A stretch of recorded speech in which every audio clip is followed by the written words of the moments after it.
اعوذ باللہ من الشیطان اللعین الرجیم بسم اللہ الرحمن الرحیم الحمد للہ رب العالمین الحمد للہ کما هو اہلہ والصلاة والسلام علی سید المرسلین وخاتم النبیین ابی القاسم محمد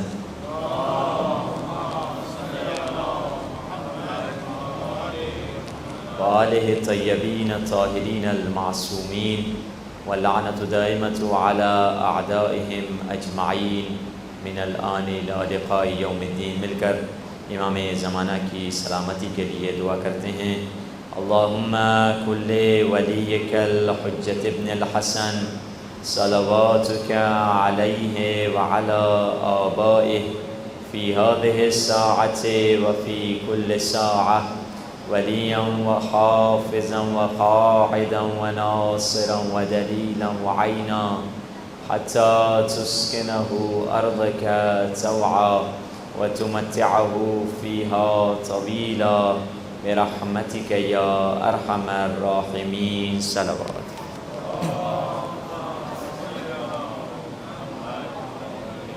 أما بعد فقد قال الله سبحانه وتعالى في كتابه المجيد وفرقانه الحمید وقوله الحق وهو أصدق الصادقین۔ بسم اللہ الرحمن الرحیم۔ بقیۃ اللہ خیر لکم ان کنتم مؤمنین صلوات۔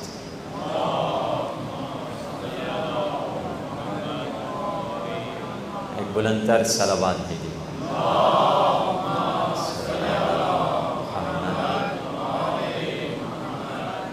خداوند متعال کا لاکھ لاکھ شکر ادا کرتے ہیں کہ خداوند متعال نے ہمیں توفیق دی کہ یہاں مل بیٹھیں اور ذکر اہل بیت سے اپنے دلوں کو منور کر سکیں، کیونکہ یاد رکھیے یہ ضروری تو نہیں ہر ٹائم رکھنے والا یہاں پہنچ جائے، یہ ضروری تو نہیں ہر گاڑی رکھنے والا یہاں پہنچ جائے، یہ ضروری تو نہیں ہر صحت رکھنے والا یہاں پہنچ جائے۔ یہاں وہی آتا ہے جسے فرش عزا پہ بلایا جاتا ہے۔ جسے اہل بیت نہیں بلاتے وہ یہاں نہیں آتے۔ اب قرآن مجید میں خداوند متعال ارشاد فرما رہا ہے، انما ولیکم اللہ ورسولہ۔ اے مسلمانوں، میں اعلان کر رہا ہوں سب سے پہلے میں اللہ تمہارا ولی ہوں، اور مجھ اللہ کے بعد ہمارے بھیجے ہوئے رسول تمہارے ولی اور تمہارے سرپرست ہیں۔ اور رسول کے بعد فرمایا والذین آمنوا الذین یقیمون الصلاۃ ویؤتون الزکاۃ وہم راکعون۔ رسول اللہ کے بعد وہ صاحبان ایمان تمہارے ولی ہیں جو حالت رکوع میں زکوٰۃ دیتے ہوئے نظر آئیں۔ شیعہ سنی علماء نے لکھا ہے مولا علی نے رکوع کی حالت میں انگوٹھی غریب کو زکوٰۃ کے طور پر دے دی اور یہ آیت نازل ہوئی ہے، مگر ایک سوال یہ ہے کہ وہ کون سی انگوٹھی تھی جس سے مولا علی نے راہ خدا میں خیرات کے طور پہ دیا تھا؟ کئی مفسرین مختلف باتیں لکھتے ہیں۔ بعض مفسرین لکھتے ہیں وہ انگوٹھی در حقیقت حضرت سلیمان نبی کی انگوٹھی تھی جسے حضرت سلیمان نے خیرات میں دے دی، حضرت مولا علی نے جسے خیرات میں دے دی، اور کسی حادثے کے تحت حضرت سلیمان نبی کی یہ انگوٹھی گم ہو گئی تو پوری کی پوری ان کی حکومت چلی گئی، اور پھر کسی حادثے کے تحت واپس جب یہ انگوٹھی ملی جو پوری ان کی حکمرانی ہواؤں پر، چرندوں پر، پرندوں پر، جانوروں پر، جنوں پر، ساری کی ساری حکومت واپس آ گئی۔ یعنی یہ انگوٹھی وہ تھی جس انگوٹھی پر سلیمان نبی کی ساری حکومت کا دار و مدار تھا۔ اگر انگوٹھی تھی تو حکومت تھی، انگوٹھی گئی تو حکومت بھی چلی گئی۔ مولا علی نے اس انگوٹھی کو رکوع کی حالت میں زکوٰۃ کے طور پہ غریب کو دے دیا۔ عزیزان محترم، زکوٰۃ کسے کہتے ہیں؟ زکوٰۃ مال کے 40ویں حصے کا نام ہے۔ جو علی سلیمان کی حکومت کو زکوٰۃ میں دے دے، اس علی کی پوری حکومت کیا ہوگی؟ اس علی کی پوری حکمرانی کیا ہوگی؟ مگر اللہ نے ولایت دی، اس کے باوجود ان کی زندگی دیکھیے، علی ہیں، کیونکہ قرآن میں فرمایا والذین ہاجروا وجاہدوا فی سبیل اللہ ثم قتلوا، جنہوں نے راہ خدا میں جہاد کیا اور راہ خدا میں شہید ہوئے، مارے گئے۔ مفسرین لکھتے ہیں قتلوا سے کیا مراد؟ کہا کہ قتلوا بسیف الریاضہ، ایک قتل تلوار سے مارا جانا، مگر اس آیت میں ایک دوسری معنی ہے کہ انہیں زہد الہی نے مارا، انہیں تقوی الہی نے مارا، زمین اور آسمان کی حکومت کے مالک ہیں، مگر گھٹنے سے جو کی روٹی توڑ کے نمک کے ساتھ کھا رہے ہیں۔ ہاں، یہ زہد الہی نے انہیں مارا۔ دیکھ لیا، راوی نے پوچھ لیا یا علی آپ وہ ہیں جس نے خیبر کو اکھاڑا تھا ایک ہاتھ سے، آج وہی علی گھٹنے سے روٹی توڑ کر کھا رہے ہیں۔ مولا سے فرمایا یہ کیا ماجرا ہے؟ مولا نے جواب میں فرمایا ما قلعت باب خیبر بقوت جسمانیہ ولکن قلعتها بقوت ربانیہ، میں نے خیبر کو اپنی جسمانی طاقت سے تو نہیں اکھاڑا، میں نے خیبر کو الہی طاقت سے اکھاڑا ہے۔ در حقیقت مولا اس جملے میں ہمیں سمجھانا چاہ رہے ہیں دنیا میں دو قسم کے کام ہوتے ہیں، ایک آفیشیل کام ہوتا ہے، ایک پرسنل کام ہوتا ہے۔ آپ پرسنل کام کے لیے اپنی گاڑی لے کر جاتے ہیں، مگر آفیشیل کام کے لیے کمپنی کی گاڑی لے کر جاتے ہیں، کیونکہ کام جو ہے کمپنی کا ہے تو گاڑی بھی کمپنی کی ہوگی۔ مولا علی علیہ السلام فرما رہے تھے کہ خیبر کو میں نے خدا کی طاقت سے اکھاڑا تھا، جسمانی طاقت سے نہیں اکھاڑا۔ مولا بتلانا یہ چاہ رہے ہیں جو کی روٹی کھانا میرا پرسنل کام ہے، خیبر اکھاڑنا میرا آفیشیل کام ہے۔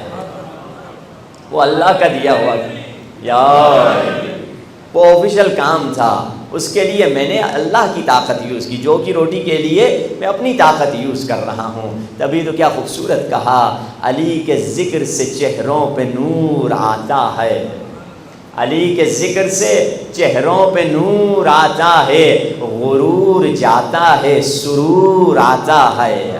علی کے ذکر سے چہروں پہ نور آتا ہے، غرور جاتا ہے، سرور آتا ہے۔ جس کو زمانے نے ٹھکرا دیا ہو لوگو، ہاں علی کے در پہ وہ سائل ضرور آتا ہے۔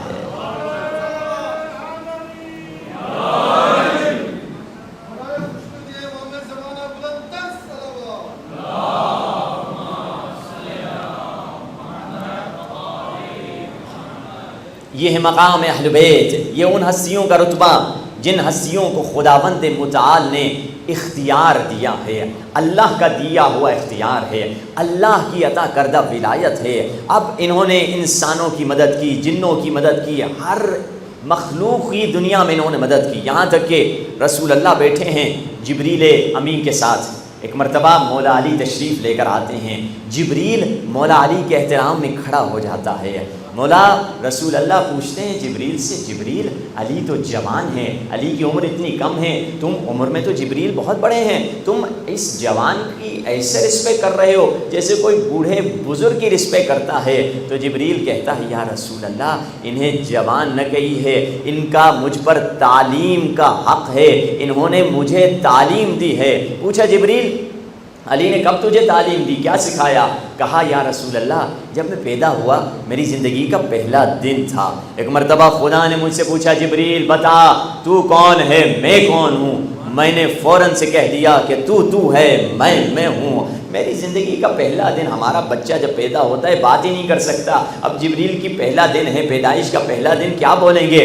کہا ایک مرتبہ خدا کی آواز جلال میں آئی، جبریل بتا تو کون ہے، میں کون ہوں؟ میں گھبرا گیا، میں سمجھ گیا خطا ہو گئی ہے، میں سمجھ گیا مسٹیک ہو گئی ہے، مگر میں کہوں تو کیا کہوں، کہنے کو کچھ نہیں، بتاؤں تو کیا بتاؤں، بتانے کو کچھ نہیں۔ جب میں مشکل میں گرفتار ہوا اس موقع پر مولا علی نے میری نصرت کی۔ مولا نے فرمایا جبریل خدا سے ایسے گفتگو نہیں کی جاتی، خدا سے گفتگو کا ہم تجھے سلیقہ بتاتے ہیں۔ خدا سے کہو انا عبد الذلیل انت رب الجلیل، اے خدایا میں بندے ذلیل ہوں، تو پروردگار جلیل ہے۔ ہم نے اہل بیت نے فرشتوں کو بتایا کہ بندگی کا طریقہ کیا ہے۔ تو ایک مرتبہ رسول اللہ نے پوچھا جبریل اچھا بات ایسی ہے جبریل چلو تمہاری عمر کی بات ہوئی، جبریل تم بتا دو تمہاری عمر کیا ہے؟ تو اب جبریل کیا بتائے، کون سے کیلنڈر کے حساب سے بتائے، عیسوی کیلنڈر، اسلامی کیلنڈر، ہجری کیلنڈر؟ کہا کہ یا رسول اللہ میں اس انداز سے اپنی عمر آپ کو بتا دیتا ہوں کہ نجم یطلع کل 30,000 سنۃ مرۃ واحدہ، ایک ایسا ستارہ ہے جو ہر 30,000 سال میں ایک مرتبہ چمکتا ہے، 30,000 سال میں ستارہ ایک مرتبہ چمکتا ہے۔ یا رسول اللہ میں اس ستارے کو 30,000 مرتبہ دیکھ چکا ہوں، یعنی کیلکولیٹر پہ آپ 30,000 کو ملٹیپلائی بائی 30,000 کریں گے، یا رسول اللہ یہ میری ایج ہے، وہ بھی دنیا کے سال نہیں، آخرت کے سال، ان میں سے ہر سال کو 70 کے ساتھ ملٹیپلائی کریں، یعنی اس آخرت کے سال، وہ بھی 70,000 سال، 70,000 سال در 70,000 سال، یہ جبریل کی ایج بنے گی۔ اب رسول اللہ نے پوچھا اچھا جبریل تمہاری یہ ایج ہے، اچھا جبریل یہ بتا دو وہ جو ستارہ جس کو ہر 70,000 سال میں دیکھتے ہو کیا دوبارہ اسے دیکھنا پسند کرو گے؟ کہا یا رسول اللہ کیوں نہیں پسند کروں گا، جبریل بتاؤ اگر اس ستارے کو دیکھ لو پہچان لو گے؟ یا رسول اللہ کیسے نہیں پہچانوں گا، میں اس ستارے کو 70,000 مرتبہ دیکھ چکا ہوں۔ روایت کہتی ہے مولا رسول اللہ مولا علی سے کہتے ہیں یا علی خذل امامت عن جبہتک، یا علی امامے کو اپنی پیشانی سے ہٹانا۔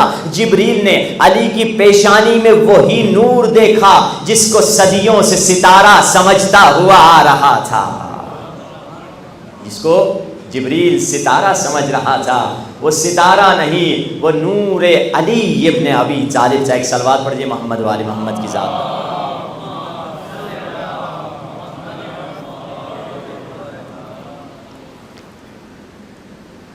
بار دیگر بلندتر صلوات۔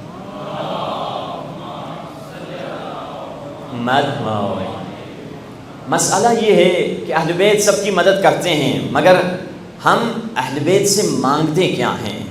پرابلم اور ایشو اس وقت آتا ہے جب ہم چھوٹی چیزیں بڑے بادشاہوں سے مانگنے کے لیے چلے جاتے ہیں، کم اہمیت والی چیزیں جو بہت زیادہ اہمیت والی نہیں ہوتی، بعد میں ہمیں خود پتہ چلتا ہے کہ یہ اہمیت والی نہیں ہے۔ ایک طالب علم تھا، اس کی معرفت کم تھی، اس نے دیکھیے مولا سے کیا مانگا، مولا نے اس کو دیا۔ نجف میں آیا، نجف میں اس زمانے میں بڑی سختیاں ہوا کرتی تھی، کھانا صحیح نہیں ملتا تھا، لوگ بڑی سوکھی روٹی وغیرہ یہ تمام مسائل ہوتے تھے۔ یہ آیا اس زمانے میں، ابھی بھی حالات بہت سخت ہیں مگر پھر بھی بہتر ہیں۔ تو یہ آیا، اس نے دیکھا یہ تو بہت مشکل ہے میرے سے، تو میں یہ لائف نہیں جی سکتا۔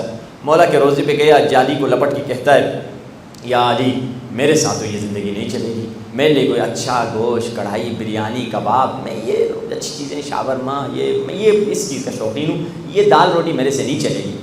مولا نے خواب میں کہا کہ دیکھو علی کی بارگاہ میں اگر علم چاہیے تو خدا نے علم کو بھوک ہی میں رکھا ہے، کیونکہ خدا حضرت موسیٰ سے کہتا ہے کہ موسیٰ میں نے 6 چیزوں کو 6 چیزوں میں رکھا ہے، لوگ انہیں کہیں اور تلاش کر رہے ہوتے ہیں، اسی لیے وہ چیزیں نہیں پاتے۔ موسیٰ میں نے علم کو بھوک میں رکھا ہے، لوگ اسے پیٹ بھر کے تلاش کر رہے ہوتے ہیں، اسی لیے انہیں کبھی علم نہیں ملتا۔ موسیٰ میں نے عزت کو نماز شب میں رکھا ہے، لوگ اسے بادشاہوں کی دربار میں تلاش کر رہے ہوتے ہیں، اسی لیے وہ کبھی نہیں پاتے۔ موسیٰ میں نے دعا کی قبولیت کو حلال کے نوالے میں رکھا ہے، لوگ اسے ٹوٹکے اور تعویذ میں تلاش کر رہے ہوتے ہیں، اسی لیے کبھی نہیں پاتے۔ اور موسیٰ میں نے بے نیازی، میں نے بے نیازی کو کثرت مال میں نہیں بلکہ قناعت میں رکھا ہے، لوگ اسے کثرت مال میں تلاش کر رہے ہوتے ہیں، اسی لیے کبھی نہیں پاتے۔ موسیٰ میں نے بزرگی کو خاکساری میں رکھا ہے، لوگ اسے تکبر میں تلاش کر رہے ہوتے ہیں، اسی لیے وہ کبھی نہیں پاتے۔ تو ان چیزوں میں سے ایک چیز کیا تھی؟ علم اگر چاہیے خدا نے بھوک میں رکھا ہے۔ مولا نے کہہ دیا علم نہیں ملے گا، یہ بیچارہ کہتے ہیں مولا پھر میرا کچھ بندوبست کر دیجیے۔ مولا نے کہا ہاں کر دیں گے تمہارا بندوبست، مگر نجف سے تمہیں نکلنا ہوگا، کہیں اور جانا ہوگا۔ ٹھیک ہے، اس نے مان لیا، اور یہ نجف سے مولا نے اسے ایڈریس دے دیا کہ فلاں ہندوستان کی ریاست میں چلے جاؤ، ایک راجہ رہتے ہیں، اور ان سے جا کر یہ جملہ کہہ دینا تمہارے مسائل حل ہو جائیں گے۔ کون سا جملہ؟ ایک ہی جملہ فارسی کا مولا نے بتایا کہ جا کے کہہ دو بے آسمان رغد کھارے آفتاب کھنائے۔ اس نے کہا ٹھیک ہے، جملہ حفظ کر دیا، خواب میں اٹھا، اگلے دن ساری کتابیں بیچی، اپنا سامان بیچا، پرانے زمانے اونٹوں کا سفر تھا، چلا گیا ہندوستان، پہنچا ہندوستان، لوگوں سے پوچھا وہ ریاست کہاں ہے، بتایا ادھر، اس ریاست یا اس صوبے میں پہنچا، کہا کہ اس ریاست کا راجہ کہاں ہے، راجہ صاحب کا وہ محل ہے، محل پہ ایک دیکھا چوکیدار یا سپاہی کھڑا ہے، سپاہی سے کہا راجہ سے ملنا ہے، سپاہی نے دیکھا یہ کون آ گیا ہے، صاف ستھرا انسان بھی نہیں ہے، میلا کچیلا، کہا راجہ صاحب ہر کسی سے نہیں ملتے، کہا راجہ صاحب سے کہہ دیجئے میں نجف سے آیا ہوں، پیغام لے کر آیا ہوں، بس یہ کہہ دیجئے۔ یہ گیا، سپاہی کہتا ہے کہ راجہ صاحب ایک شخص آیا ہے، کہہ رہا ہے کہ میں نجف سے آیا ہوں، آپ کے لیے پیغام لے کر آیا ہوں۔ راجہ مولا کا چاہنے والا تھا، ننگے پیر دوڑتا ہوا آیا، سلام علیکم، وعلیکم السلام، جی بسم اللہ، بس جیسے ہی وعلیکم السلام کا وہی جملہ جو مولا کا اس نے رٹا ہوا تھا فوراً کہہ دیا، بے آسمان رود کھارے آفتاب کھند۔ اس کا ترجمہ بعد میں بتاؤں گا میں۔ تو جیسے راجہ نے سنا پریشان ہو گیا، ارے فوراً سپاہیوں کا جلدی آؤ، ان کے احترام سے ان کو لے کر جاؤ، ان کو گھر میں بٹھاؤ، ان کو مہمان خانے میں بٹھاؤ، ان کے نہانے کا بندوبست کرو، ان کو نئے کپڑے دے کے آؤ، کھانے کا بندوبست کرو، بکرا ذبح کرو۔ بڑے ان کی زندگی پوری یہ پریشان کے، اور خود بھی اس کو سمجھ نہیں آ رہا تھا ہو کیا رہا ہے۔ باہر کے 2-4 دن اچھا کھانا بڑے مزے کی اس نے۔ 2-4 دن کے بعد راجہ اس کے پاس آئے کہ ہمارے پاس کوئی بیٹا نہیں ہے اور آپ بہت شریف انسان ہیں، ہمیں اللہ نے ایک ہی بیٹی دی ہے، ہم چاہتے ہیں آپ ہماری بیٹی سے شادی بھی کر لیں اور ہمارے وارث بھی بن جائیں، ہم مر جائیں گے تو آپ یہاں کے راجہ ہو جائیں گے، کیا آپ راضی ہیں کہ میں لوگوں کو اعلان کر دوں آپ نکاح کر لیں گے؟ اور کیا چاہیے، سوچا اس نے میں غریب طالب علم، بڑا گھر، بڑے گھر کی لڑکی، بڑی سواری، بڑا بنگلہ، بڑا محل، اور کیا چاہیے؟ کہا جی جی ہم راضی ہیں، آپ کروا دیجیے۔ تو یہ راضی ہے۔ اگلے دن پورے شہر میں اعلان ہو رہا ہے کہ کل راجہ صاحب کی بیٹی کی شادی ہے، سب کو دعوت ہے، اور دولہے میاں نجف سے پہنچ چکے ہیں اور وغیرہ وغیرہ، سب کو دعوت ہوئی، شادی ہو گئی۔ شادی کے کافی ہفتے گزر گئے۔ اب کافی ہفتے گزرنے کے بعد اس نے سوچا جا کے پوچھ تو لوں سسر جی سے ماجرا کیا تھا، مولا نے زندگی بدلی ہے مگر ذرا پوچھ تو لوں۔ وہ شاعر نے کیا خوبصورت کہا ہے نا کہ شے بدلتی نہیں تاثیر بدل جاتی ہے، یا علی کہہ کر تقدیر بدل جاتی ہے۔ تو اب اس نے کہا مولا نے تقدیر بدلی ہے، جا کے پوچھ تو لوں ماجرا کیا تھا۔ سسر کے پاس آیا، سلام علیکم داماد جی، بیٹھیے، آئیے آئیے، جی علیکم السلام سسر جی، بیٹھیں۔ کہنے لگے، سسر نے پوچھا کیا آپ ہماری بیٹی سے راضی ہیں، خوش ہیں؟ اور یہ سنت نبی ہیں، رسول اللہ بھی مولا علی اور پاک بی بی سیدہ کی شادی کے اگلے دن آئے گھر میں، اور ایک سوال دونوں سے کیا، مولا علی سے بھی وہی سوال کیا، بی بی سیدہ سے وہی سوال کیا۔ پہلے کہے بیٹی کیا تم علی سے خوش ہو؟ تو پاک بی بی سیدہ نے کیا جواب دیا؟ نعم البعل، میرے بابا علی کائنات کا بہترین شوہر ہے، علی سے بہتر کوئی نہیں۔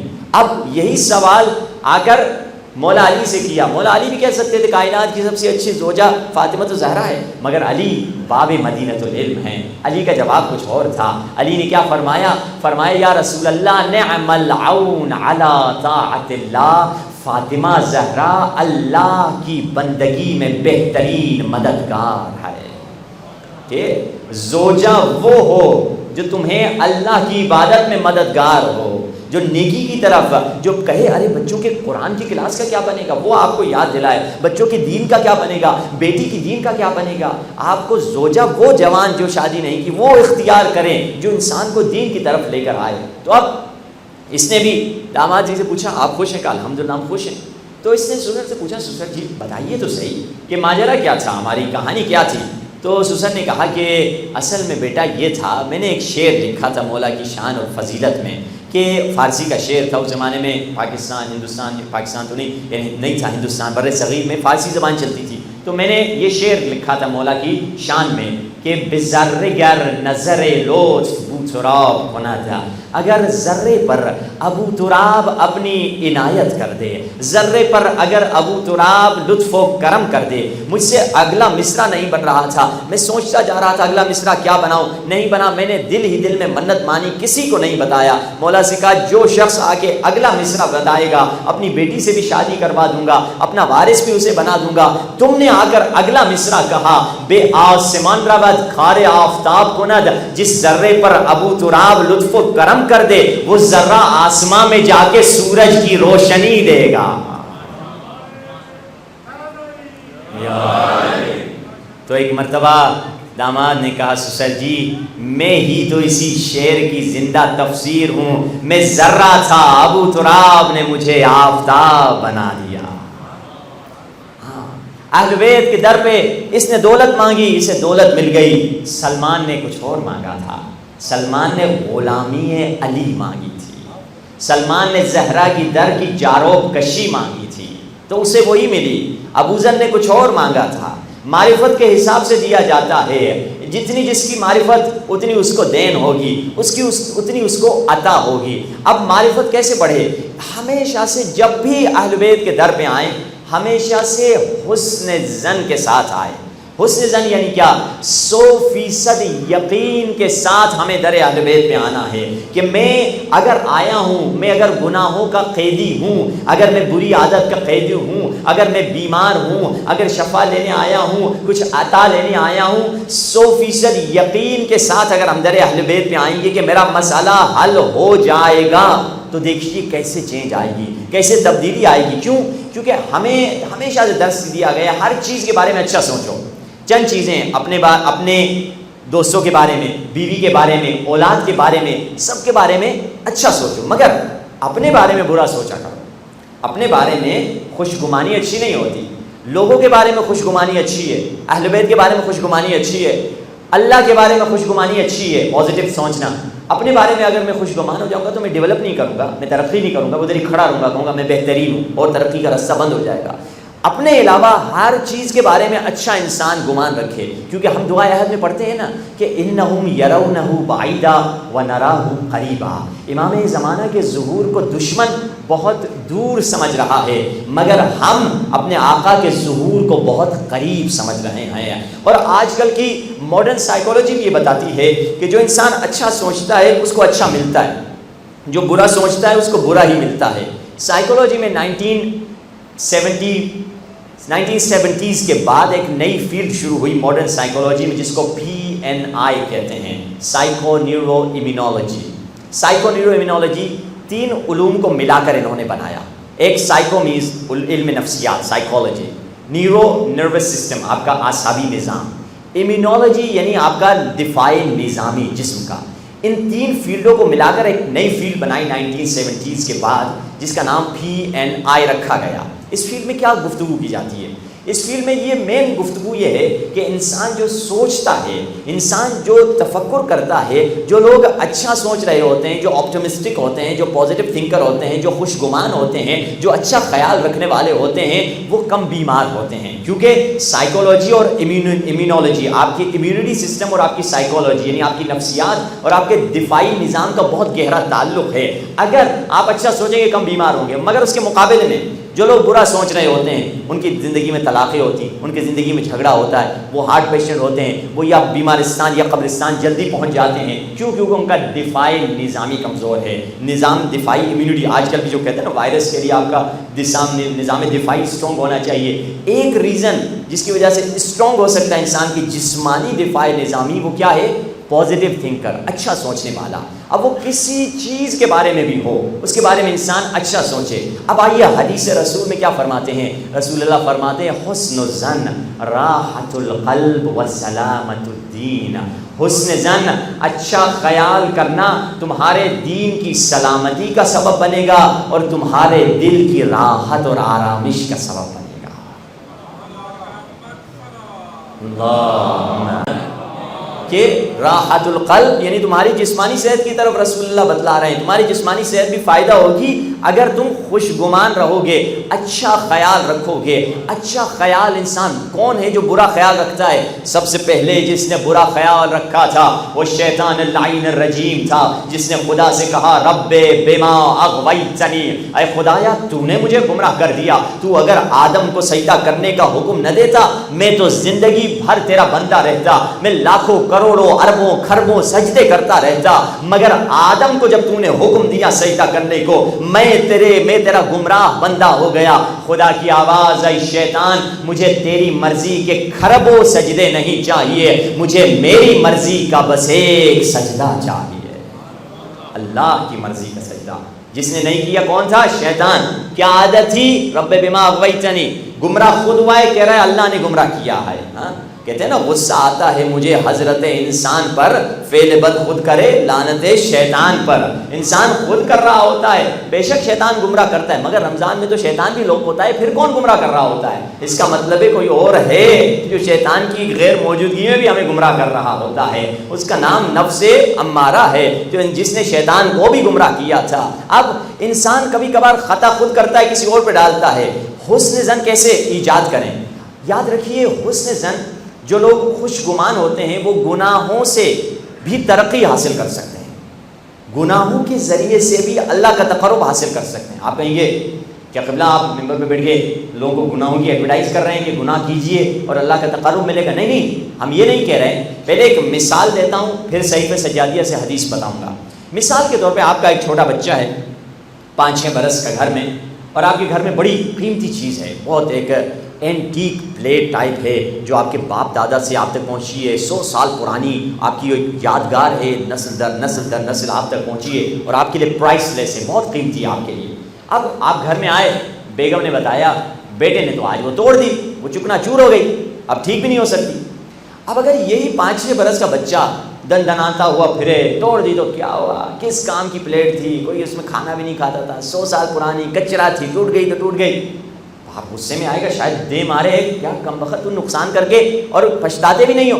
مگر یہی بچہ گردن ٹیڑھی کر کے جھک کے باپ کے سامنے آ جائے، بابا میں سے خطا ہو گئی، مسٹیک ہو گئی، تو کوئی بھی دنیا کا باپ وہ کیا کرے گا؟ اس کو سینے سے لگا دے گا، کہے گا بیٹا چلو خطا ہو گئی، نقصان ہو گیا، اب آئندہ نہیں کرنا. ارے اس نے تو خطا کی ہے، آپ اسے سینے سے کیوں لگا رہے ہیں؟ ہاں خطا کی ہے مگر اس کا دل ٹوٹ چکا ہے، اب یہ پچھتاوے کے ساتھ آیا ہے، اب یہ اچھے خیال اچھا گمان رکھ کے آیا ہے. باپ کی طرف جب اچھا گمان رکھے جاتے ہیں تو باپ کے انسان کو سینے سے لگا دیتا ہے. خدا کون ہے؟ کہا انا عند منکسرۃ قلوبہم، خدا بھی ٹوٹے ہوئے دلوں کے اندر رہتا ہے. تبھی تو قرآن میں فرمایا الا من تاب وآمن وعمل صالحا، جو شخص توبہ کر دے اور توبہ کے بعد نیک عمل کرنا شروع کر دے، خدا کیا کرے گا؟ اولئک یبدل اللہ سیئاتہم حسنات، خدا اس گنہگار کے نہ صرف گناہ بخش دے گا بلکہ جتنے گناہ تھے اس کی جگہ پہ اتنی نیکیاں لکھوا دے گا. اللہم صلی علی 1 کروڑ یا علی 1 کروڑ گناہ کیے ہیں، لکھ دو 1 کروڑ اس نے نیکیاں کی ہیں. 1 کروڑ غیبتیں کی ہیں، لکھ دو اس نے 1 کروڑ تلاوتیں کی ہیں. اس کی برائیاں کو خدا نیکیوں میں بدل دے گا. اب آئیے وہ جملہ جس کے بارے میں میں نے کہا صحیفہ سجادیہ میں چوتھے امام فرماتے ہیں خدا سے یہ کہو، کیا کہو؟ مولا خدا سے ایسے گفتگو کرو، فَأَجُرْنَا عَلَى مَا أَصَابَنَا فِيهِ مِنَ التَّفْرِيطِ، اے خدایا ہمیں ہماری کوتاہیوں کا اجر عطا کر. کوتاہیوں کا تو اجر نہیں ہوتا، مگر اگر خوش گمانی کے ساتھ اللہ کی بارگاہ میں کوئی آتا ہے، توبہ کے ساتھ آتا ہے، تو خدا اس کو اس کی کوتاہیوں کا بھی اجر عطا کرتا ہے. اجر تو ملا نا، 1000 گناہ کے بدلے 1000 نیکیاں آ گئیں. یہ نیکیاں کہاں سے آئی ہیں؟ یہ وہی گناہ تھے جو نیکیوں میں بدل گئے ہیں. وہ سیاہ گناہوں کو خدا نے نیک نیکیوں میں بدل دیا، کیونکہ خوش گمانی کے ساتھ آیا، یقین کے ساتھ آیا. 100% یقین کے ساتھ جو شخص آتا ہے، اہل بیت نے یعنی ہماری جسمانی صحت کا بھی اہل بیت کو خیال ہے، ہماری روحانی صحت کا بھی اہل بیت کو خیال ہے. اہل بیت نے یہ نہیں کہ ہمیں آخرت دے دی اور دنیا کے بارے میں کہا تمہاری مرضی جو کرو، دنیا کے بارے میں بھی ہمیں بتایا. امام علی علیہ السلام اپنے بیٹے حسن سے کہتے ہیں بیٹا حسن اگر چاہتے ہو کہ تم ڈاکٹر اور طبیب سے مستغنی ہو جاؤ، ڈاکٹر سے تم غنی ہو جاؤ، تمہیں تمہارے باپ 4 نسخے دے رہے ہیں، ان 4 نسخوں پہ عمل کر دو، تمہیں طبیب کے پاس جانے کی ضرورت نہیں پڑے گی، تمہیں ڈاکٹر کے پاس جانے کی ضرورت نہیں پڑے گی. مولا بتلا رہے ہیں، ہم کسی ڈاکٹر کی دکان خراب کرنے نہیں آئے ہیں، حدیث سے مولا میں بتلا رہا ہوں. مولا کیا فرماتے ہیں؟ پہلی چیز کیا فرماتے ہیں؟ بیٹا عجیب ہے، اس پہلی میں ہی ہم آؤٹ ہو جائیں گے. یعنی اتنے خوبصورت فارمولے، اہل بیت کے فارمولے بہت خوبصورت، بہت سمپل مگر بہت گہرے ہوا کرتے تھے. اکثر لوگ پوچھتے ہیں کہ اہل بیت کے جملے اتنے چھوٹے کیوں ہیں؟ مثال کے طور پہ آپ نہج البلاغہ اٹھا لیں. نہج البلاغہ کیا ہے؟ خطبات امام علی. خطبہ کیا؟ اردو میں خطبہ کو کیا بولتے ہیں؟ اردو میں خطبہ کو مجلس بولتے ہیں. یعنی مولا علی کی مجلسیں ہیں، جیسے کہ ممبر میں ہم بیٹھ کے مجلس، خطبے مینز مجلس ہیں. مولا علی کی کوئی مجلس اٹھا لے، دیکھیں مولا علی کیا پڑھتے تھے، تو مولا علی کے خطبے دیکھیں کہ چھوٹے چھوٹے ہیں، 2 4 5 صفحے، بہت لمبے ہیں کچھ مگر بہت کم ہیں. اگر اتنی چھوٹی بات مثال پہ آج 10 منٹ 20 منٹ کی کوئی تقریر کر کے اتر جائے خطیب، ہم تو کہیں گے یہ 10 منٹ کی تقریر، ان کا علم تو اتنا ہی تھا، ختم ہو گئے. جبکہ اہل بیت یہی 10 منٹ کی تقریر کرتے تھے، 20 منٹ کی کرتے تھے، یعنی جملے اہل بیت کے چھوٹے ہوتے تھے. وجہ کیا ہے؟ اصل میں اس کا جواب خود امام معصوم نے ہمیں دیا ہے. مولا فرماتے ہیں اذا تم العقل قل الکلام، جب عقل مکمل ہو جاتی ہے کلام کم ہو جاتا ہے، اس وقت جملوں کی سائز تو چھوٹی ہو جاتی ہے، گہرائی بڑھتی چلی جاتی ہے. اہل بیت کی جملوں کی سائز چھوٹی تھی، ایک جملہ کہہ دیا من عرف نفسہ فقد عرف ربہ، جس نے اپنے نفس کو پہچان لیا اس نے اپنے رب کو پہچان لیا. صدیاں گزر گئیں، سینکڑوں کتابیں، سینکڑوں جلدیں علماء لکھتے چلے جا رہے ہیں، ان کی سیاہیاں ختم ہو گئیں، مگر آج تک لوگ اس حدیث رسول کی صحیح طرح سے معنی نہیں کر سکتے. جملہ ایک ہے، بہت گہرا ہے. تو اب اہل بیت نے ہر طرح سے ہمیں بتلایا. اب جسمانی کی صحت کے بارے میں مولا نے فرمایا اگر چاہتے ہو بیٹا حسن ڈاکٹر سے مستغنی ہو جاؤ، میں تمہیں نسخہ دے رہا ہوں، اور پہلا نسخے پر اگر ہم عمل کر دیں تو بڑی بات ہے. کیا فرمایا؟ بیٹا تب تک کھانا نہیں کھانا جب تک اچھی طرح سے بھوک نہ لگے. اسی میں ہم آؤٹ ہو جاتے ہیں، اٹھتے ہیں ناشتے کے بعد پھر جاتے ہیں 2 گھنٹے کے بعد ادھر شربت پلا دو، پکوڑے کھا لیے، کچھ کھا لیا، اسنیک لے لیتے ہیں. ہاں مولا فرما رہے ہیں جب تک بھوک نہ لگے تب تک نہ کھاؤ. جی مولا دوسرا کیا ہے نسخہ؟ مولا فرماتے بیٹا حسن دوسری چیز، جب تم کھانا کھا رہے ہو ابھی بھوک باقی ہے کھانا کھانا چھوڑ دو. یعنی پیٹ بھر کے نہیں کھانا، ہم تو ٹھڈی تک بھر کے کھا لیتے ہیں، جتنی گنجائش ہوتی ہے گنجائش سے زیادہ دبا دبا کے اچھا خاصا بھر لیتے ہیں، پھر بعد میں تکلیف درپیش ہوتی ہے، پریشانیاں ہوتی ہیں. دونوں عجیب ہے، دونوں نسخے کھانوں کے بارے میں، یا ویسے دیکھا جائے تو 3 نسخے 4 ہیں 3 کھانے کے بارے میں. بیٹا حسن تب تک نہ کھانا جب تک بھوک نہ لگے، جب ابھی کھانا کھا رہے ہو بھوک باقی ہے کھانا کھانا روک دینا. تیسرا کیا ہے؟ جب کھانا کھا رہے ہو اچھی طرح سے چبا کے کھانا. لوگ جب ہول کر کے کھا رہے ہوتے ہیں تو نگلتے ہیں، جلدی جلدی کھا رہے ہوتے ہیں. کیوں؟ کیونکہ ہمارے پاس غلط فہمی یہ ہم سمجھتے ہیں جتنی زیادہ بوٹیاں کھاؤں گا اتنا زیادہ مزہ آئے گا، اس لیے جلدی جلدی پھینک رہا ہوتا ہے. جبکہ مزہ اللہ نے جو رکھا ہے وہ منہ کے اندر رکھا ہے. ادھر سے چیز گئی تو فلیور چلا گیا، مزہ چلا گیا. اصل مزہ تو منہ میں ہے. ہاں ٹھیک ہے وہ فیلنگ آتی ہے پیٹ بھرنے کی وہ ایک الگ ہے، مگر منہ کی لذت منہ تک ہے، مگر جو ہم پھینک رہے ہوتے ہیں الٹا لذت کم ملتی ہے. مولا فرماتے ہیں تیسرا نسخہ اگر چاہتے ہو طبیب سے بچو، اچھی طرح چبا کے کھایا کرو. اور چوتھا نسخہ میرے بیٹا اگر چاہتے ہو وہ یہ ہے، اس پہ اکثر لوگ عمل کرتے ہیں اور آپ بھی عمل کرتے ہوں گے. جب بھی سونے کے لیے جاؤ دن کو یا رات کو سونے سے پہلے ٹوائلٹ ضرور جایا کرو، باتھ روم ضرور یوز کر لیے کرو، تاکہ اپنی کڈنی یا اپنا معدے کو خالی کر کے پھر جا کر سو جایا کرو. یعنی مولا فرما رہے یہ 4 سمپل، آپ کہیں گے بس قبلہ یہ کو بڑا آپ کوئی پتہ نہیں ایٹم بم نسخہ بتاتے.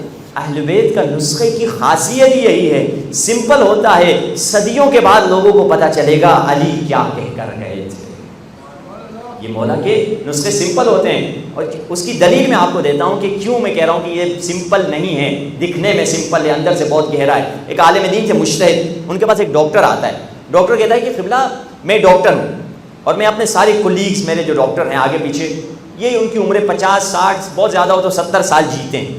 ہم ڈاکٹر ہیں، ہم وٹامن سپلیمنٹ لیں گے، ایکسرسائز ریگولر، اپنی ہیلتھ کا خیال، پروٹین کاربز وٹامن یہ سب، پانی ڈی ہائیڈریشن سب کا خیال رکھتے ہیں، ورزش کرتے ہیں، اپنا ریگولر 6 مہینے پہ ٹیسٹ کراتے ہیں، مر جاتے ہیں 70 سال میں. اور آپ مجتہد ہیں، آپ تو موومنٹ رکھتے ہی، بیٹھ کے مجلس پڑھیں گے، بیٹھ کے درس دیں گے، ہر کام آپ کا بیٹھ کے ہی ہوتا ہے. ایکسرسائز ریگولر نہیں ہے، روٹی بھی کبھی کیا کھا لیا کبھی کیا کھا لیا، کبھی سوکھی روٹی کبھی کیا ہے، سادہ کھانا، وٹامن شٹامن کچھ نہیں، سپلیمنٹ کچھ نہیں، بلڈ ٹیسٹ 6 مہینے پہ جیسے ہم کراتے ہیں وہ بھی نہیں. مگر آپ لوگوں کی عمریں زیادہ، ابھی اللہ اور لمبی عمر دیں. آیت اللہ صافی البائگانی 102 یا 103 سال کے ہیں ان کی عمر. اسی طرح آغا وحید خراسانی تقریباً 100 کو ہٹ کرنے والے ہیں. اسی طرح آغا مکارم شیرازی تقریباً 100 کو ہٹ کرنے والے ہیں. یعنی ان کی بڑی بڑی عمریں ہیں. تو اس سے آگے پوچھا لاجیکل سوال ہے، ہم ڈاکٹر ہیں، ہیلتھ والے، صحت والے، ہم 70 میں مر جاتے ہیں. اور آپ جو ہیں علم والے ہیں, صحت کا بھی ہماری طرح خاص خیال نہیں رکھتے, آپ کے کیا نسخہ ہے ٹوٹکا ہمیں بھی تو دے دیں, یہ کیا ٹپس آپ کے پاس ہیں. کہا بیٹا ٹپس تمہارے پاس بھی ہیں ہمارے پاس بھی ہیں, بات عمل کرنے کی ہے. کیا ہے؟ کہا حرام سے بچتے ہو؟ کہا جی بالکل بچتا ہوں. واجب کرتے ہو؟ کہا ہاں بالکل واجب کرتا ہوں. مستحب کرتے ہو؟ کہا مستحب کبھی کرتا ہوں کبھی نہیں کرتا ہوں. کہا مکروہ سے بچتے ہو؟ کہا وہ بھی کبھی بچتا ہوں کبھی نہیں بچتا ہوں. کہا بیٹا ہماری صحت کا راز ہی یہی ہے کہ ہم مستحب کو واجب سمجھ کے کرتے ہیں, مکروہ کو حرام کر کے چھوڑ دیتے ہیں. مکروہ کو حرام سمجھتے ہیں کیونکہ مکروہ آپ کو حرام آخرت کا نقصان دے گا, مکروہ دنیا میں نقصان دے گا. مستحب آخرت میں بھی فائدہ دے گا مگر زیادہ ہیلتھ بینیفٹ ہیں. اللہ نے اسی لیے ان کو مستحب اور مکروہ کیوں رکھا ہے؟ کیونکہ دنیا 70-100 سال کی ہے, تو اس کے بینیفٹ آپ کو دنیا میں ملیں گے. مستحبات کے فائدے اور مکروہات کے نقصان, کم سے کم مکروہ جیسے گرم پینے کا نقصان مختلف بتائے جاتے ہیں, مکروہات کے نقصان کم سے کم کینسر ہے. مکروہات پہ جو لوگ عمل کرتے ہیں کہتے ہیں مکروہ ہے, اللہ نے اجازت دی ہے. مکروہات کا نقصان دنیا میں ہوگا اور مستحب چیزوں کا فائدہ بھی دنیا میں ہوگا. واجب کا فائدہ آخرت میں ہوگا اور حرام کا نقصان آخرت میں ہوگا. یعنی اگر دنیاوی نگاہوں سے دیکھیں تو لوگ مستحب مکروہ کو زیادہ توجہ دیں بنسبت واجب کے, کیونکہ اس میں تو دنیا کا بینیفٹ ہے. اور اسی لیے مستحبات مکروہات بہت زیادہ ہیں. ایک کیا ہزاروں تقریروں کی ضرورت ہے. کتنے آپ کتاب جو ہے مشہور کتاب علامہ مجلسی کی تہذیب الاسلام اٹھا کر دیکھ لیجیے, مستحبات مکروہات سے بھری ہوئی. کیا لباس پہنو, کیسی چپل پہنو, کیا کرو, مونچھیں کب کاٹو, بال کب کاٹو, سرما کیسے لگاؤ, کیسے نہاؤ, کیا کرو, شلوار کون سی پہنو, کپڑے کون سے پہنو, ٹوپی کون سے پہنو, کیا مختلف چیزیں اس میں لکھی ہوئی ہیں. یہ تمام مستحبات مکروہات ہیں اس پر. تو یعنی اہل بیت نے ہمیں یہ بھی بتلایا کہ زندگی کے لیے, صحت کے لیے تمہیں کیا کرنا ہے. ان میں سے ایک چیز جو ہم نے شروع کی تھی, واپس پڑھتے ہیں اپنے ٹاپک کی طرف, کہ ان میں سے ایک اہم چیز یہ کہ انسان اچھا گمان رکھے, اچھا خیال. اچھا گمان جب انسان رکھے گا, کیونکہ حدیث میں ہے مولا فرما رہے ہیں انا عند ظن عبدی المؤمن, میں اپنے مومن بندے کے گمان کے اندر رہتا ہوں. ان خیر فخیر ان شر فشر, اگر وہ برا سوچے گا تو اس کے ساتھ برا ہوگا, اگر وہ اچھا سوچے گا تو اس کے ساتھ اچھا ہو کر ہی رہے گا. مگر یاد رکھیے ضروری نہیں ہے کہ انسان ہر جگہ اچھا سوچے. ایک مثال میں نے دی, اپنے بارے میں اچھا نہیں سوچے. دوسری کون سی جگہ جہاں نیگیٹو سوچنا اچھا ہے, جہاں احتیاط کرنا اچھا ہے, وہ کون سا ہے؟ جہاں دین خطرے میں ہو. کیونکہ فرمایا اخوک دینک فاحتط لدینک, دین تمہارا بھائی ہے, اپنے بھائی کے معاملے میں خوشگمانی نہ کرنا بلکہ احتیاط کرنا. یہاں یہ نہیں میرا بیٹا ہے نیک ہے, شادی نہیں کرا رہے ماں باپ اس کی, چھوڑ دے رہے ہیں اس کو گندی سوسائٹی میں, کوئی نہیں کوئی بات نہیں ہے, وہ گناہ نہیں کرے گا. نہیں, یہاں آپ کا کام ہے احتیاط کریں. یا کچھ لوگ اور اپنے بچوں کو یورپ وغیرہ بھیج دیتے ہیں اور جانتے ہی نہیں وہاں کے ماحول کیسا ہے, وہاں کیسے حالات ہے, کس طرح کے مسائل وہاں درپیش ہوتے ہیں. یعنی عجیب عجیب سے معاملات جو انسان اس دنیا میں ان ملکوں میں سوچتا ہی نہیں ہے وہاں پیش آ جاتے ہیں. ایک جگہ گئے ہم تو پتہ چلا انگلینڈ UK کی بات کسی نے بتایا, فلاں صاحب جیل میں. اچھا بیچارے, ارے وہ تو کوئی نہ کرمنل, بڑے شریف بندے لگتے تو نہیں تھے کوئی جیل ویل جانے والے. کیا ہوا, ان کو کس نے جیل میں ڈالا؟ کہا قبلہ ان کو تو بیگم نے ہی جیل میں ڈلوا دیا. کہا بیگم نے جیل میں ڈلوا دیا کیوں؟ کہا کہ وہ ان کا جرم کیا تھا, بیگم میں کس سوال ہے, بیوی نے ان کو جو جیل میں ڈلوایا.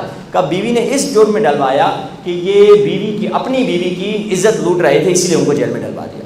ہم نے کہا یہ کیا معاملہ, اپنی بیوی کی کوئی یہ کیا ہے؟ کہا کہ وہ اپنی بیوی سے اپنا حق مانگ رہے تھے جو دینی حق ہے, شرعی حق ہے. بیوی کا جھگڑا ہو گیا, بیوی نے پولیس کو فون کر دیا, پولیس کو بتا دیا, پولیس نے کہا لاؤ اس کو پکڑ کے لے کے جاتے ہیں تمہارے میاں کو. اس بیچارے کو جیل میں ڈلوا دیا. یعنی یہ بیچارہ گیا تھا پیسے کمانے, دولت کمانے, اس کی اپنی بیوی ہی بیوی نہ رہی, اپنی فیملی ہی فیملی نہ رہی.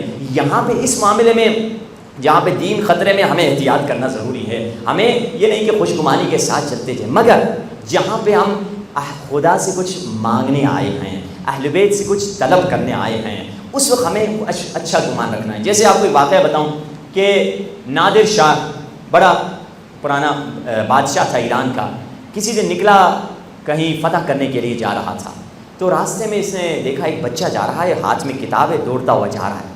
بچے سے پوچھا بچے کہاں جا رہے ہو؟ بچے نے کہا قرآن پڑھنے جا رہا ہوں. اچھا ماشاء اللہ بیٹا آج کیا پڑھو گے؟ بچے نے قرآن کھولا اور اس نے ایک آیت پڑھی, بسم اللہ الرحمن الرحیم انا فتحنا لک فتحا مبینا حبیب ہم نے تجھے کھلی ہوئی فتح عطا کی۔ نادر شاہ بہت خوش ہوا، میں بھی جنگ کرنے جا رہا ہوں، آیت بھی فتح کی نکلی ہے۔ کہا بچہ شاباش شاباش، ابھی رکو تمہیں میں گفٹ دیتا ہوں۔ جیب میں ہاتھ ڈال کے ایک سونے کا سکہ نکالتا ہے، بیٹا یہ لے لو، میں تمہیں سونے کا سکہ دے رہا ہوں۔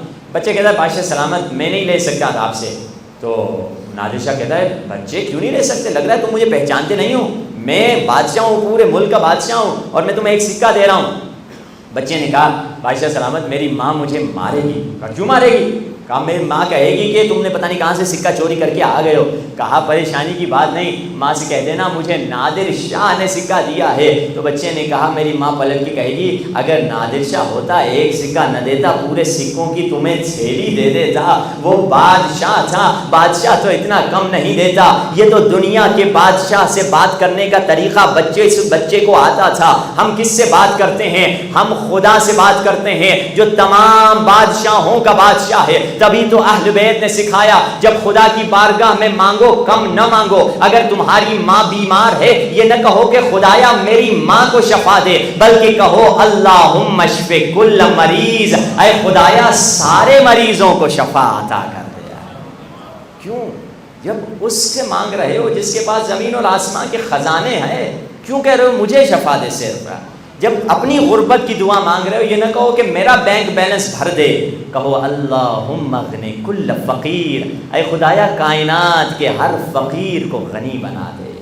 جب اپنے لیے لباس کے لیے دعا مانگ رہے ہو نہ کہو مجھے ایک جوڑا دلا دے، کیا کہو اللہم اکس کل عریان، اے خدایا ہر بے لباس کو لباس عطا کر دے۔ یعنی یہ خوشگمانی اہل بیت نے دعاؤں میں سکھائی ہے۔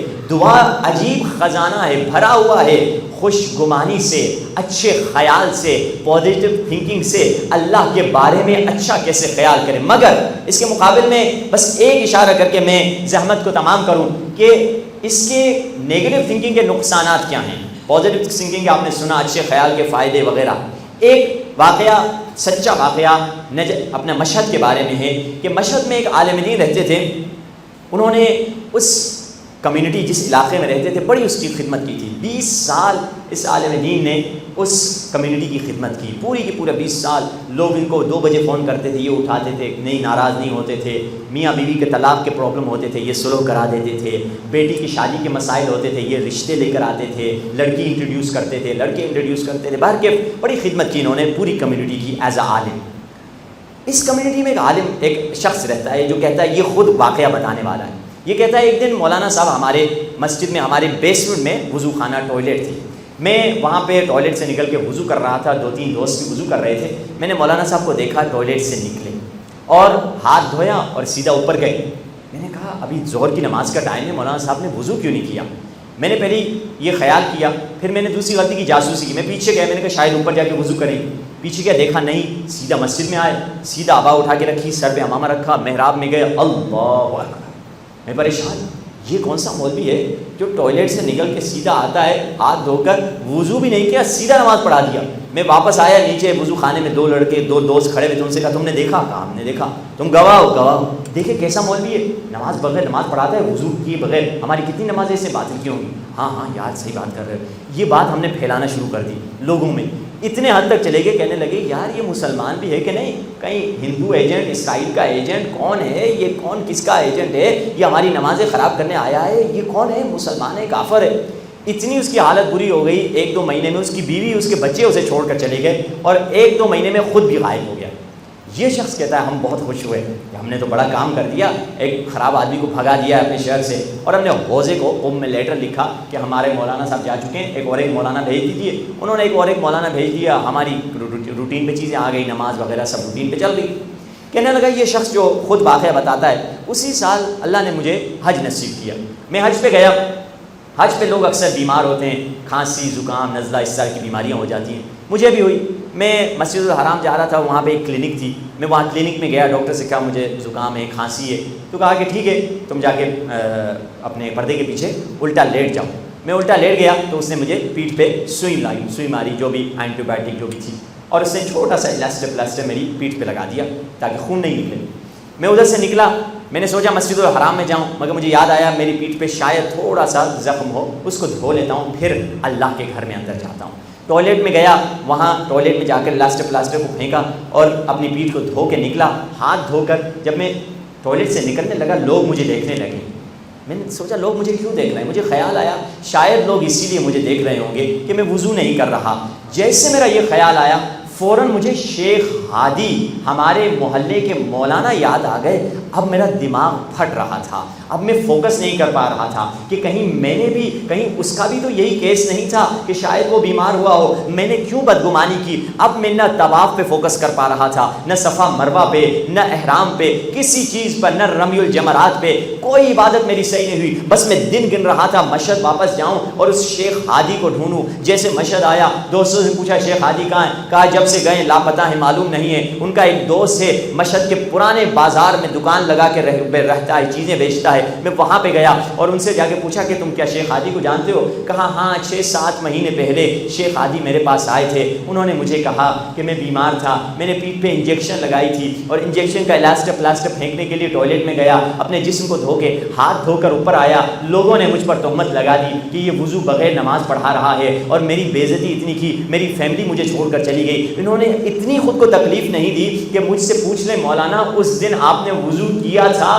یا نہیں کیا تھا. اور یہ دوست ان کا شیخ ہادی کا دوست کہتا ہے اب میں مشہد میں نہیں رہوں گا، میں جا رہا ہوں نجف مولا علی کی بارگاہ میں، ادھر ہی رہوں گا، ادھر ہی جا کے مروں گا. اب یہ شخص جو واقعہ بتلاتا ہے کہتا ہے جب بھی میں کربلا جاتا، جب بھی کربلا جاتا، نجف 2-3 دن زیادہ رہتا اور نجف کی گلیوں میں دروازے کھٹکھٹا کے لوگوں سے پوچھتا کیا شیخ ہادی کو جانتے ہو؟ نجف کے حوضے میں جاتا، شیخ ہادی کو جانتے ہو؟ کسی نے نہیں بتایا. جب بھی کوئی زائر کربلا جاتا اس کو تھوڑے پیسے دے دیتا، یہ پیسے لے لو جا کے شیخ ہادی کی میری طرف سے شیخ ہادی کو دینا اور ان سے معافی مانگ لینا، کہیں قیامت کے دن مجھے وہ پل صراط پہ گریبان تھام کے نہ کہیں کہ تو نے میری زندگی تباہ کر دی صرف ایک بدگمانی کی وجہ سے. تبھی تو یہ شخص کون تھا؟ بدگمانی کیے جا رہا تھا اور سمجھ یہ رہا تھا کہ میں دین کی خدمت کر رہا ہوں. تبھی تو امام خمینی رحمت اللہ علیہ فرماتے ہیں کہ جو خشک مقدس ہیں، جو بے عقل دیندار ہیں، جو بے وقوف دیندار ہیں، انہوں نے دین کو زیادہ نقصان دیا ہے باہر والے دشمن سے. باہر والے دشمن نے اتنا نقصان نہیں دیا دین کو جتنا اندر والے بے وقوف دیندار، خوش مقدس دیندار نے نقصان دیا ہے.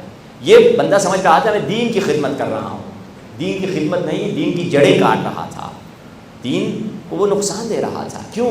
ایک چھوٹی سی بدگمانی. میاں بیوی میں جھگڑے ہوتے ہیں اسی بدگمانی کی وجہ سے، کہ ساس سسر، ساس بہو کے جو جھگڑے ہوتے ہیں بدگمانی کی وجہ سے، فیملی میں، دوستوں میں. تو جو بھی بدگمانی ہے اس کو اپنی زندگی سے نکالیں، فیملی کے بارے میں، اولاد کے بارے میں، بڑوں کے بارے میں، اور پھر اہل بیت کے بارے میں بدگمان نہ رہے. کیونکہ کچھ لوگ اتنے بدگمان ہو جاتے ہیں، خدا کے بارے میں بدگمان ہو جاتے ہیں، خدا تو میری دعا قبول نہیں کرتا، کیا فائدہ دعا کرنے کا. تو یہ بدگمانی آ جاتی ہے خدا سے، پر وہ انسان بدگمان ہو جاتا ہے. مگر کچھ لوگ ہیں جو دنیا میں اور آخرت میں خدا کے بارے میں خوش گمان ہوتے ہیں.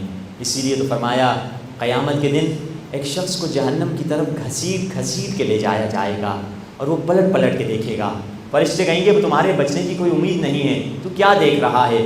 وہ دعائے کمیل کا وہی جملہ کہے گا، ما ہاکذا الظن بک، اے خدایا میں تو تیرے بارے میں یہ گمان نہیں کرتا تھا، میں تو یہ تیرے بارے میں خیال نہیں کرتا تھا کہ تو مجھے جہنم میں ڈالے گا. ایک مرتبہ رحمت خدا جوش میں آئے گی، آواز آئے گی اے فرشتوں اسے چھوڑ دو، یہ میرے بارے میں اچھا خیال رکھ رہا تھا. یہ مگر ہر گنہگار کو یہ کہنے کی بھی اجازت نہیں ہوگی. آپ کہیں گے ہر گنہگار گناہ کرنے کے بعد قیامت کے دن یہ جملہ کہہ دے معافی ہو جائے گی. نہیں، یہ جملہ کہنے کی بھی کوئی اجازت ہوگی، تبھی تو اس گنہگار نے زندگی میں ایک ایسا اچھا کام کیا ہوگا جس کی وجہ سے اسے یہ کہنے کی اجازت ملی کہ خدا اسے بھی معاف کر دے.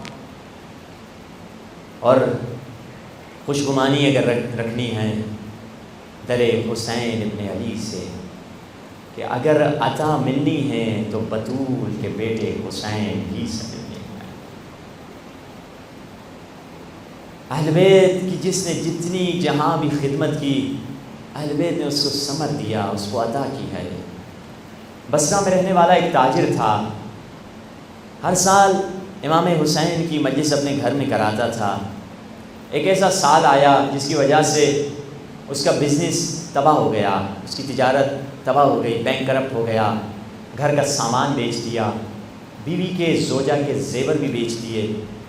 اب محرم کی جس تاریخ میں وہ مجلس کراتا تھا، جب وہ تاریخ آئی، اس نے جانماز بچھایا اپنے صحن میں اور قبلہ رخ ہو کے نماز پڑھی اور گڑ گڑا کے رو رہا تھا۔ بیوی نے دیکھا کیوں رو رہے ہو؟ کہا رو اسی لیے رہا ہوں، اب تو میرے پاس پیسے ہی نہیں کہ مجلس کا اہتمام کروں۔ محرم کا مہینہ آ گیا ہے، یہ وہ مہینہ ہے جس میں خاندان نبی اجڑ گیا، یہ وہ مہینہ ہے جس میں فاطمہ زہرا کا ہرا بھرا گھر ایسے لٹا کہ پھر کبھی آباد نہ ہو سکے۔ مومنہ نے کہا گھر میں دولت ہے؟ کہا کیا دولت ہے؟ کچھ نہیں ہے، سب ہم نے بیچ دیا۔ مومنہ کہتی ہے گھر میں بڑی دولت پڑی ہوئی ہے۔ یہ اندر گھر میں جاتی ہے، کمرے میں 5-6 برس کا بچہ ہوتا ہے، بستر پہ لیٹا ہوا ہوتا ہے، اس کے منہ کا بوسہ لے کے کہتی ہے بیٹا ہر سال یہاں گھر میں مجلس حسین ہوا کرتی تھی، تم سینے پہ مار کے کہتے تھے میں غلام علی اصغر ہوں، بیٹا کیا غلامی کا ثبوت دو گے؟ کہا جی اماں ثبوت دوں گا۔ بیٹا تمہارے باپ تمہیں بصرے کے غلام بیچنے والے بازار میں بیچ دیں گے، کچھ پیسے ہمیں ملیں گے جس سے ہم مجلس حسین کو قائم کریں گے۔ ماں نے بچے کو تیار کیا۔ یہ شخص کہتا ہے بچے کو لے کر جا رہا تھا، ابھی کوفے کے بصرے کے غلام بیچنے والے بازار کے سے تھوڑا دور تھے، وہاں پہ میں نے ایک نورانی ہستی کو کھڑے ہوتے دیکھا۔ مجھ سے انہوں نے پوچھا غلام بیچنے آئے ہو؟ میں نے کہا جی غلام بیچنے آیا ہوں۔ کتنے کا بیچو گے؟ میں نے قیمت بتائی، اتنے پیسے ان کے پاس تھے، تیار انہوں نے پیسے دے دیے، یہ پیسے لے کر آ گیا، اپنے بیٹے کو چھوڑ کر آ گیا، خوشی خوشی آیا، ہمارا بچہ تو بک گیا مگر فاطمہ کے بچے پہ تو گریہ کریں گے، زہرا کے بیٹے پہ تو روئیں گے۔ جا کے سامان خریدے، مجلس کا اہتمام ہو گیا۔ اب ایک مرتبہ مجلس شروع ہونے والی تھی تو اس نے دیکھا اس کا بیٹا گھر میں روتا ہوا دوڑتا ہوا آیا ہے۔ یہ پریشان اپنی زوجہ کو بلانے لگا، دیکھو یہ ہمارا بیٹا بھاگ کر آ گیا ہے، ابھی اگر اس کا مالک آ بھی جائے ہم سے پیسے مانگے، ہمارے پاس تو پیسے ہی نہیں ہیں، میں نے سارے پیسے مجلس کے لیے خرچ کر دیے ہیں، بیٹا تو کیوں بھاگ کے آیا؟ بچہ رو رہا تھا، بابا میں بھاگ کے نہیں آیا، بابا میں بھاگ کے نہیں آیا۔ کہا کیا ہوا بیٹا؟ کہا بابا جب آپ چلے گئے تھے میں رونے لگا، اس نورانی ہستی نے مجھ سے پوچھا کیوں رو رہے ہو؟ میں نے بتایا میرا مالک بہت اچھا تھا۔ انہوں نے فرمایا نہیں نہیں وہ تیرے مالک نہیں تھے، وہ تمہارے بابا تھے۔ میں نے ان سے پوچھا آپ کو کیسے پتا؟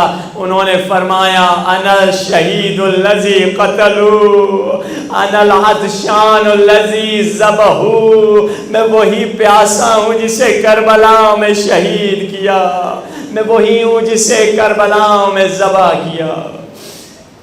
آئیے اپنے مولا اور آقا حسین کو بلائیں۔ السلام علیکہ یا ابا عبداللہ،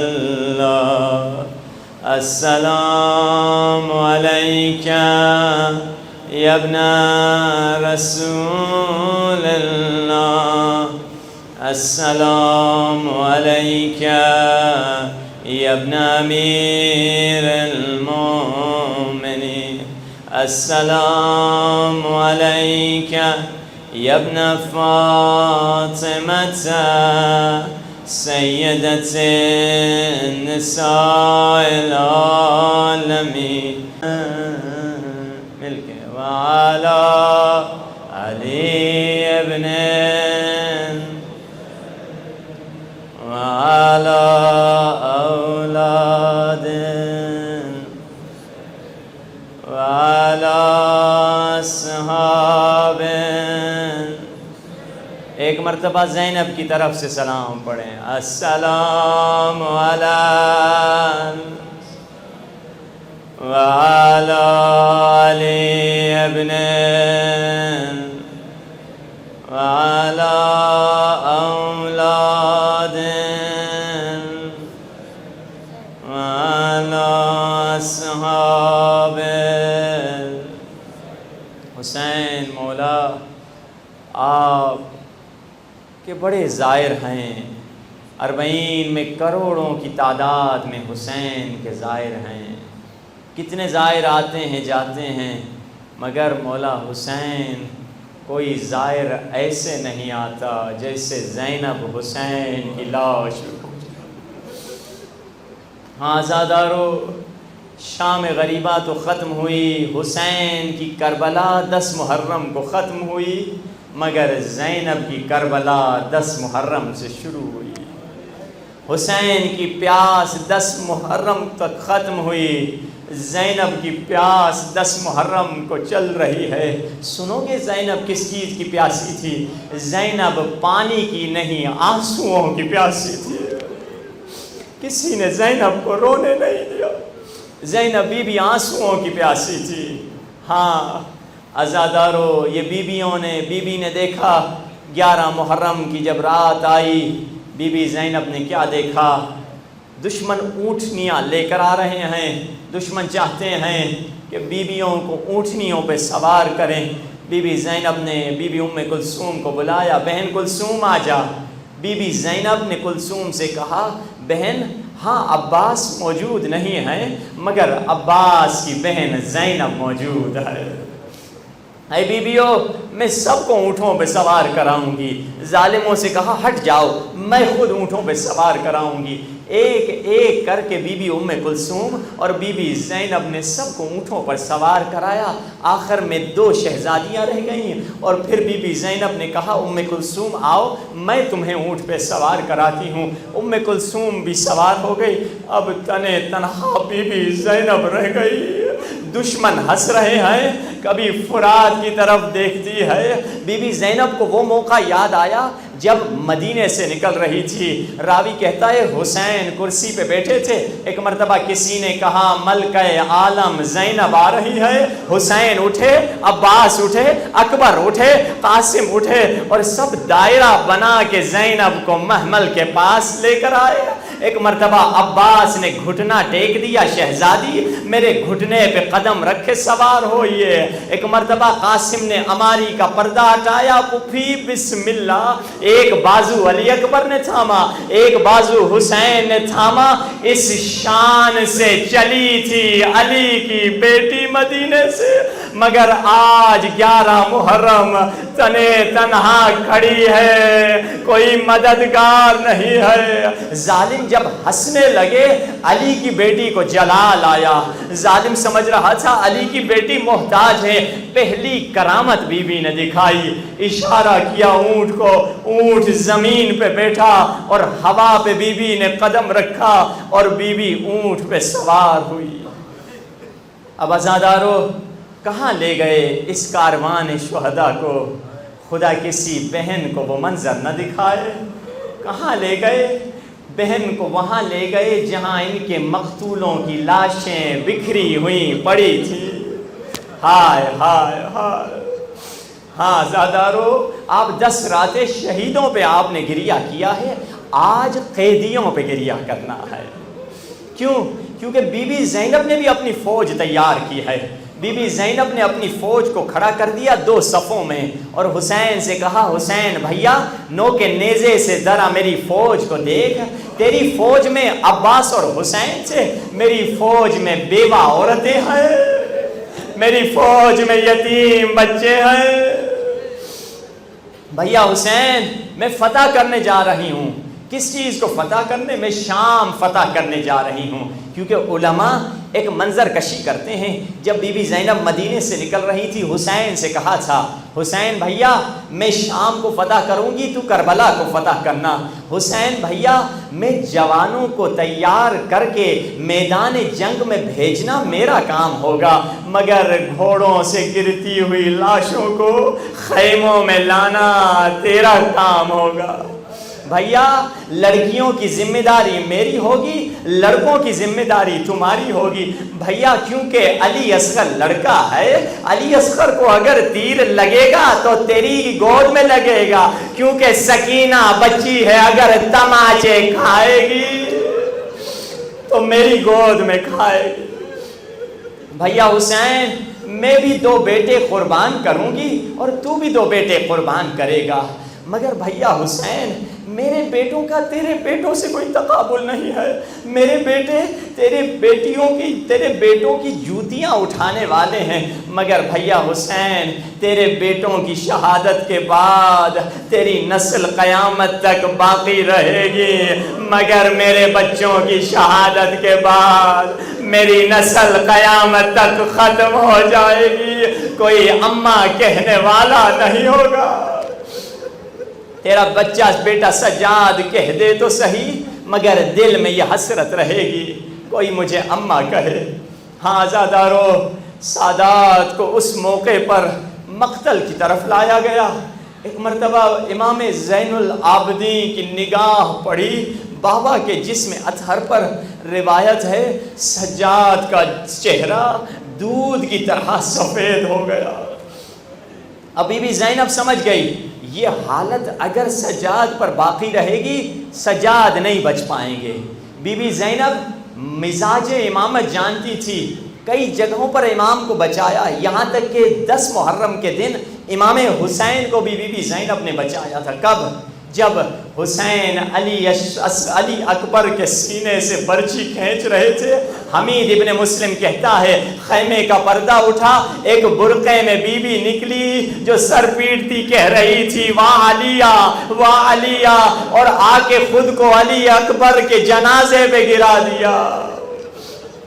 حسین نے جیسے دیکھا زینب ہے، زینب کا ہاتھ تھاما، واپس خیمے میں لے گئے۔ زینب میری زندگی میں خیمے سے نہ نکلنا۔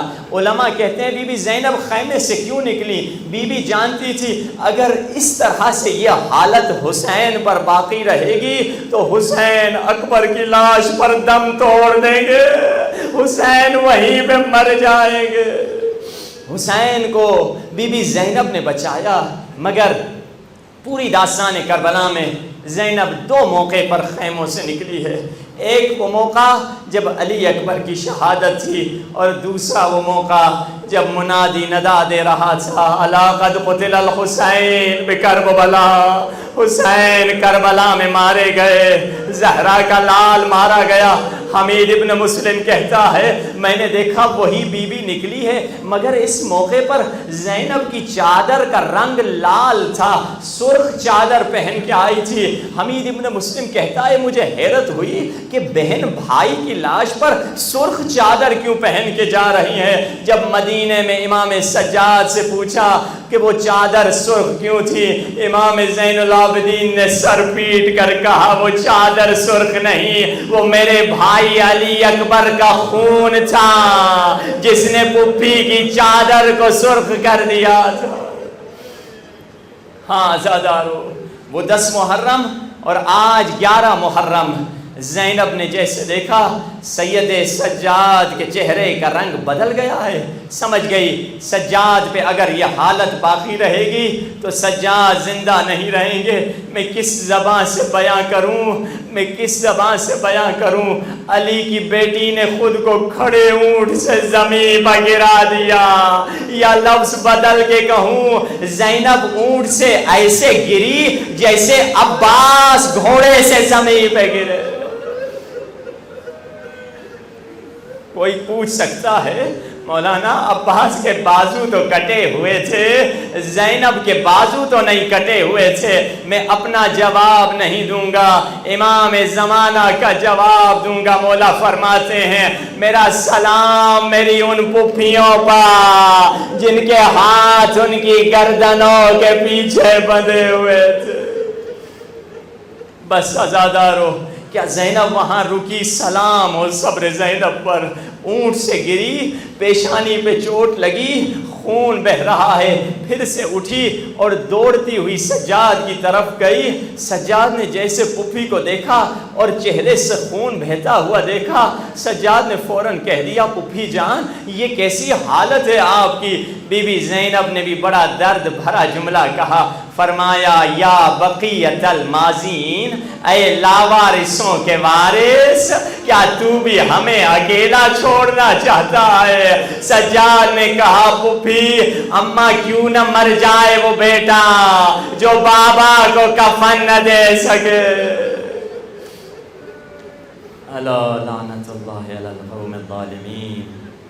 فسيعلم الذين ظلموا أي منقلب ينقلبون